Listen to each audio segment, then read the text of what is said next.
Qu'est-ce que vous pensez de l'affaire Patrick Bruel? Et j'ai la phobie des blancs dans les conversations, hein, c'est-à-dire que j'aime pas quand il y a pas de bruit. Et donc je me suis dit, bah, je vais lancer la conversation. Pour vous donner un peu le design un peu de la voiture, donc il y avait moi, hein, il y avait une petite vieille à côté de moi, et il y avait un petit jeune avec un casque sur la tête et une militante. Pourquoi je vous dis que c'était une militante? C'est parce qu'elle était seins nus et il était marqué Nique le patriarcat sur son poitrine. Hein, donc c'était une militante. Hein. Et qu'est-ce que vous pensez de l'affaire Patrick Bruel?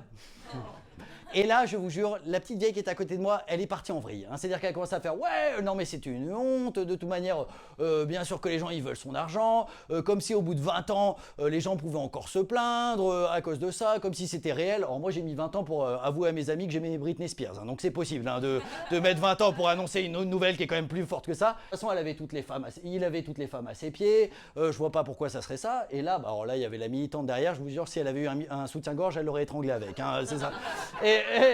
Et elle continue, et là, elle commence à dire, c'est comme l'affaire Mazan. On était là en mode, moi j'étais avec mon popcorn, hein, vraiment. Elle fait, ouais, non, mais vraiment, l'affaire Mazan, comme si elle dormait. Moi, mon mari, il prend des somnifères, il se réveille toutes les nuits quand même. Elle a commencé à faire une enquête. Elle fait, comment il a trouvé des somnifères? Nous, on a galéré à se fournir. En plus, quand tu prends des somnifères, au bout de 30 jours, tu dois changer parce que sinon, ça fait plus effet. Elle nous a fait une analyse comme ça. Pendant ce temps-là, la militante derrière était en PLS, comme ça. Elle ne bougeait plus. J'ai essayé de la convaincre, de lui dire que c'était quand même pas ouf, vous savez. Après, je me dis, dans l'idée, elle n'a pas dit que c'était un dysfonctionnement de la justice. Hein. Ça, c'est ce qu'a dit Gérald Darmanin hein, pour l'affaire Liana, vous savez, qui est arrivée il n'y a pas longtemps.